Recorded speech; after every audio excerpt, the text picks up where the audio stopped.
শেরপুরের ঝিনাইগাতীতে আব্দুর রহমানের প্রত্যেক কৃষি জমি অবৈধভাবে দখল করতে গিয়ে দুই গ্রুপের মধ্যে ধাওয়া পাল্টা ধাওয়ার ঘটনা ঘটেছে।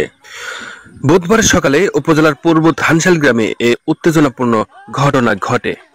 জানা গেছে, পূর্ব ধানশালের মৃত আফসার আলীর পুত্র আব্দুর রহমান এবং পার্শ্ববর্তী চাপাঝোড়া গ্রামের মৃত সৈয়দ জামালের ছেলে যুবলীগ নেতা আকরাম হোসেনের মধ্যে জমির মালিকানা নিয়ে দীর্ঘদিন ধরে বিরোধ চলে আসছিল। তাদের বিরোধের কেন্দ্র ছিল ধানশাল মৌজায় 41% জমি নিয়ে। জমিগুলোর ওয়ারিশ সূত্রে মালিক হন মৃত আফসার আলীর স্ত্রী জোহরা খাতুন এবং তাদের 3 ছেলে ও 4 মেয়ে। তারা হলেন আব্দুর রহমান, নজরুল ইসলাম, নুরুজ্জামান, আমেনা খাতুন, আম্বিয়া খাতুন, আউলিয়া খাতুন এবং শান্তি খাতুন। এদের নামে জমির মালিকানা নিশ্চিত করে ভূমি উন্নয়ন কর পরিষদ রয়েছে। ঘটনার দিন সকালে জমির মালিকানা নিয়ে বিবাদ মেটাতে আব্দুর রহমানের বাড়ির সামনে আলোচনায় বসে।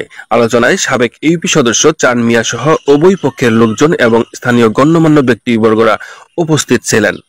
কিন্তু আকস্মিকভাবে আকরাম হোসেনের নেতৃত্বে প্রায় 40 জনের একটি সংঘবদ্ধ দল লাঠি সোঁটা সহ দেশীয় ধারালো অস্ত্র নিয়ে ধান খেতে অনুপ্রবেশ করে এবং আব্দুর রহমান ও তার লোকজনকে ডেকে নিয়ে ধাওয়া করে।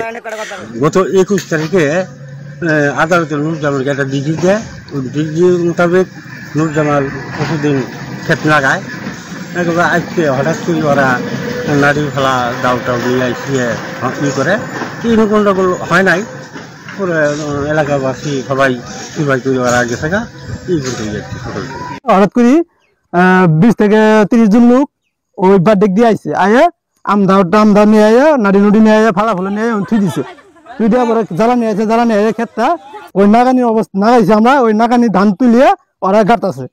গাড়ার পরে আমার মামাতো ভাই সবার সুটটা আবার ভিডিও তোলা গেছে। ভিডিও তোলার যাওয়ার সাথেই এরা আমদা নিয়ে আক্রমণ করছে। আক্রমণ করার সাথেই অল্প একটু থেকে বাঁচেছে, মানে আশপাশে ক্ষেত নিয়ে কামড়া লোক আসছিল, এই লোকগুলো ধানকে দিছে। দেওয়ার পরে ওরা একটু চাপ দিছে। পরে আমরা এখানে কয়জন গেছিলাম, যাওয়ার পরে ওরা গেছে গা। আমি যতটুকু জানি যে এখানে 50% জমি নিয়ে তাদের অনেকদিন থেকে দ্বিধাদ্বন্দ্ব। তারা আইনের আশ্রয় নিচ্ছে। আইনের আশ্রয়ের পর 2 বছর মামলা বাইরেছে। বাইরের পরে তারা একতরফা ডিগ্রি পাইছে। ডিগ্রি পাওয়ার পরে ওরা 2-3 দিন হয় তারা ক্ষেতটা লাগাইছে। প্রতিপুরি আসলে এতদিন ক্ষেতটা লাগাইছে। লাগানোর পরে এখন ওরা ওই যে আকরামেরা ওরা এখানকার কোন সূত্রে জমিন দাবি করছে এটা আমরা জানি না। এখন ওরা আইসকাই আবার ওয়া ভাঙচুর করছে। ওপর পোলাপান বাধা দিলে পরে ওপর মারবার কেছে। 21শে আগস্ট কোর্টের আদেশ, আমরা জমিন কোর্ট থেকে আদেশ পাইছি। 2 থেকে 3 দিন আগে ক্ষেতটা লাগাই ফেলাইছি। লাগানোর পরে চাপাঝোড়ার আকরাম হোসেন আর ভাই ব্রাদার সহ প্রায় 20 থেকে 30 জন লোক আসে ক্ষেত বেদখল দেওয়ার জন্য। সেখানে রামদাও ছিল, লাঠি সোটা ছিল, ফালা ছিল। পরে আমার এক ছোটো ভাই সেখানে ভিডিও করতে গিয়েছিল, তাকে রামদাও দিয়ে খুব মারা অবস্থায় সে দৌড় দিয়ে পালাই। পরে এলাকাবাসী আইসে পরে এটা ফিরাফিরি করে দিয়ে পরে ওরা জায়গা।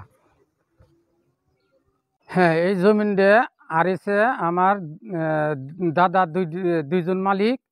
আমার দাদা মরি গেলে গা, আমার বাপ বা আমার চাচা মালিক হল, আর আমার দাদি মালিক হল। 3 জন আর আরো আরে। তারপরে আমার দাদিও মরল, আমার বাপও মরল, মালিক হলাম আমরা 3 ভাই 4 বোন 1 মা। বিআরএসে মালিক হলাম। আঙ্গর নামে রেকর্ড করে গেছে আঙ্গর পতির সম্পদ। আজ আকরাম হোসেন মামলা করলো। 21 তারিখে মামলা রায় পাইছি। পরে কাগজ আমরা রায় পড়িয়া আঙ্গর আমরা ক্ষেত নাগাইছি। আমরা রায় ঘোষণা করছি ম্যাজিস্ট্রেটে। তো এই বলি আমরা ক্ষেত নাগাইছি। প্রথমে আমার দাদারা ছিল, দাদারটা বাপে ভাইলো, বাপের ডাহানা আমরা 7 ভাই বোন, আমার মা এদিকে আমরা ওয়ারিশ। বর্তমানে এমন রেকর্ড হয়েছে ওরা মামলা করছে, ওরাই করছে মামলা। আমরা রায় পেয়েছি। আর কাগজ যেদিন হাতও পাইছি ওই দিন খেত নামছি। এর আগে তো খেত নামিনি, মেয়েছের রায় দিছে। এটা সাহসী আমরা গেছি খেতে। আমরা 3 দিন আগে নাগাইছি। আজকে ওরা মাইতে আমার লোক বাড়াই দিছে আফরসের মাধ্যমে কথা কবার কাগজ দেখবে বেরিয়ে যায়। 30-35 জন মানুষ আমদাও নাড়ি ফালা নিয়ে খেত নামছে। ওয়া ভাঙবো, ভাঙি নাগাবো। ওরা এখানে আমরা তো মানুষ 4 বাহুত, আমরা 2 বাহুত, ওরা 2 বাহুত, 4 জন মানুষ বাড়ি। এখন ওরা আঙ্গুর ফিরেট আছে দিলে বিচার করে আসে। পরে আমরা কি করি, ওরে আমার পোলা গেছে ভিডিও করবে। এটা দাওয়াতি ভাই খুব মারছিলি, অল্প থেকে বাঁচিছে। পরে এলাকার মানুষ ময়পুরে ভাই ফিরে ফেরাই গিয়ে ওকে দিছে। পরে গেছে, কোনো মারামারি গন্ডগোল হয় নাই। পরিস্থিতি নিয়ন্ত্রণে আনতে আব্দুর রহমানের পক্ষ তাদের পাল্টা ধাওয়া দেয়। তবে উভয় পক্ষের ধাওয়া পাল্টা ধাওয়া হলেও কোনো প্রকার ক্ষয়ক্ষতি হয়নি বলে জানান স্থানীয়রা।